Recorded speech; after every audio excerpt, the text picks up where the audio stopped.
Alright, we are in Hogwarts Legacy today with the 5060 Ti, and we're seeing what we can do at 4K. A little bit older game, so we might be able to do something and get a nice experience.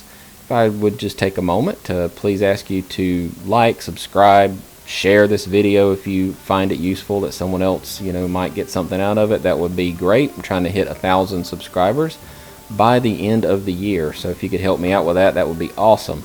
Alright, so what you're looking at right now is lowest settings, no upscaling, no frame generation, no DLSS, nothing like that. So this is about as easy as it can be without any of the DLSS stuff turned on at 4K. And this is low, so we're doing pretty good. We're in the 70s. Let's just take a look at what we can expect if we go up in presets. I'm just going to use presets in this. It just kind of makes things easier for everyone to kind of understand what they can expect. Alright, sorry about hitting the mic just then. I'm talk with my hands a lot. Alright, so let's see, so we're at 65 FPS here. Again, this is just native 4K straight medium settings, no ray tracing, no upscaling, nothing like that. Around 60 FPS. Now when we go to high and then ultra, it's going to improve the visual quality a lot. We're going to get a bit of a hit. Alright, so let's just jump over to that next setting, which is high. I'm trying to just kind of get through this more mundane stuff a bit fast.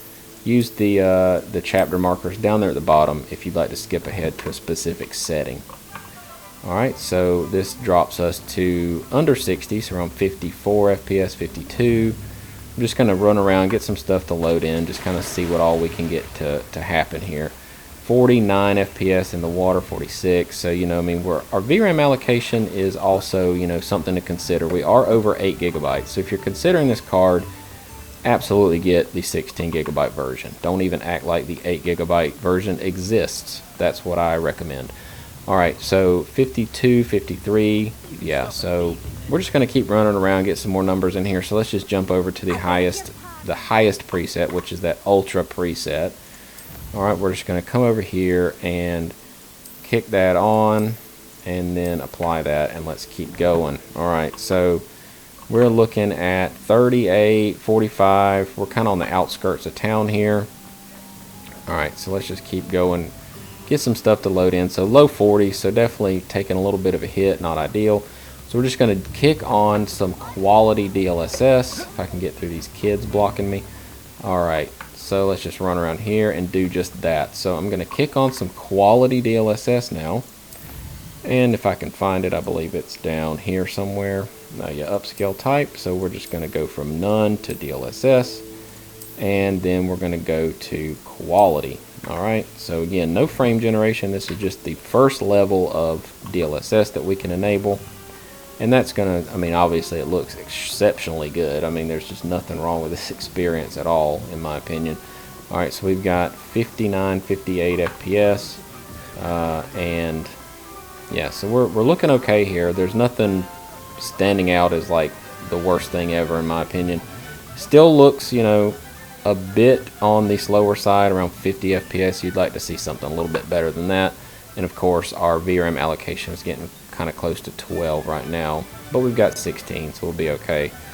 Alright, and this area is a little bit janky, just a hair. So, it is kind of the harder area to run. Our frame time graph is kind of all over the place.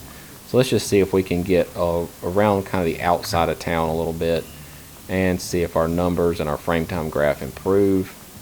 Let's just head this way, get out of this place, and hit the road. Alright, so looks like around 52 FPS. And yeah, so we're looking like 53, 55. By the way, the numbers in the top right, the PCL is not accurate. I'm not sure what's going on with that, but just ignore it. Alright, so let's just come over here and head this direction. Just trying to get some stuff to load in that's different than just Hogsmeade. Alright, so around 50 FPS, and then let's just go into that next setting. Okay, so let's hit that and then go over to the next drop down, which is balanced, and this is going to lower the internal resolution and give us a little bit better frame rate, although not by a whole lot. It's right around 60 now, and it is noticeably a little bit smoother. again, ignore PCL. That is not accurate. So I just actually want to just see about turning that off. But I don't know what the hotkey is anyway. Alright, so let's just go over here and come across the bridge, head back into Hogsmeade. Come down here, and this is again is balanced DLSS. And looks like about 60, 64, 63. Yeah, I mean, you could probably frame gen off of this, but let's just keep going down to that performance. I just want to kind of give everyone a chance to see exactly what it runs like at different DLSS settings. Again, this is Ultra and Performance. And this looks pretty good. I mean, in the 70s. I would love for that frame time graph to be a little bit smoother, although it is kind of smoothing out a little bit now. That setting seemed to kind of settle down. But yeah, so we're just going to run over here, head up these stairs, and then we'll kick it on the Ultra Performance. And I'm just going to tell you right now, I know this is probably hard to see through a compressed YouTube recording, but it's incredibly sharp. I mean, I've got the sharpness set to 0.7, so really the image quality is just fine in my opinion, even at performance. You're upscaling from 1080, so you're already working with a pretty nice resolution to begin with. Alright, so let's come over here and go down to Ultra Performance. And let's see, that's going to give us a nice bump into the 90s. Still pretty darn sharp. I mean, I can't express how nice this new update to DLSS 4 is. It just looks incredibly good still, you know, even from upscaling from something that is just terribly low. You know, I think it's it's definitely less than 1080. I'm not sure the exact number, but I don't want to say the wrong thing, but it's definitely less than 1080. Alright, so yeah, so 93, 96 FPS. This looks insanely good though. Let's just go ahead and kick on some frame generation. Now when I kick on frame generation, it's going to force me to use the reflex thing, so I can't turn that off. So yeah, it's going to go down to reflex on, and then there's also reflex plus boost. You know, let's just see what reflex does. This is a way for it to mitigate latency. Alright, so now you can see it's around 132 FPS, and our PCL actually seems to be reporting accurately now at 40 FPS. And that, you know, that only really matters when you're talking about, you know, either very low frames or using frame generation to generate from a low FPS number from a low native number. So, you know, say we were frame generating from like 30 FPS, that latency would be pretty bad.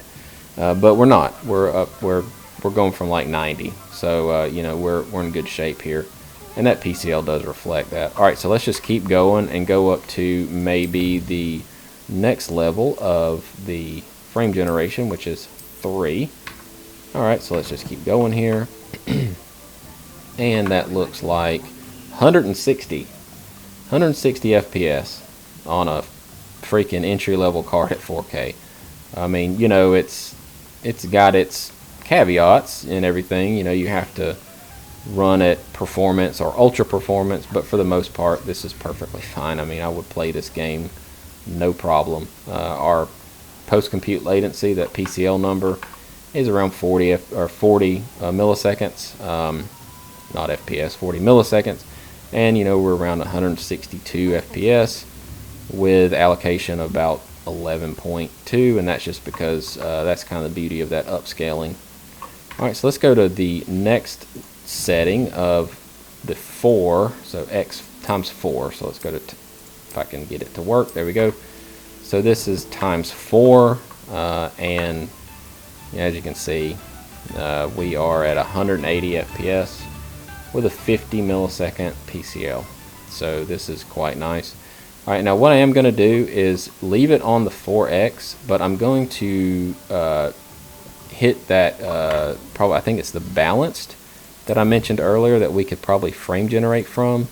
So I'm just going to see what it does on balanced, and that's going to give us a much higher base resolution and still keep our frames pretty high. So yeah, I mean, we're looking at 146 FPS and 11.5 on the allocated VRAM. So I would probably say that this is not a bad way to play it. It's a really nice high refresh experience, although in Hogsmeade it is pretty spiky.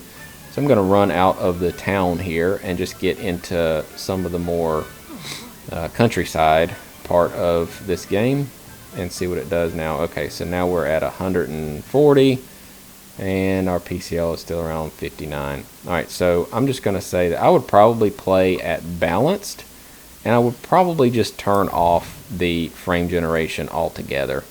I would just leave it off. Yes, it gives you a lot more frames, but for the most part you don't really need them in a game like this. And I would turn the reflex off. Alright, so this is probably how I would play it, you know, around 47, 50 FPS in some of these areas. Might go up one more, depending on kind of other parts of the game. But yeah, I mean, this is not bad at all. 50 FPS in a game like this is more than acceptable to me. Here's 60 right here, so it just kind of depends on where you're at. So you could go up to that performance. It's going to look just fine. Let's kick that on again, and I would say that, you know, in between, depending on your preferences, balanced or performance would be kind of ideal. I might go performance. It does give you a lot more frames, and you know, we're in the 70, 72, 73. I'm not going to jump into ray tracing. It's super janky in this game. I tested it before I even set all this up to do tonight, and it is just still not working. It's very broken. It's super stuttery. So I just don't even recommend messing with ray tracing. I did not mean to do that. Hopefully I didn't just die. I did. Okay, well that's going to end the test. I died, so my journey has ended for tonight. If you have any questions, please let me know down there in the comments. I'll be happy to answer anything or look something up for you and just try to get back to you as soon as I can. Alright, so everyone have a good night, and we'll talk to you in the next one.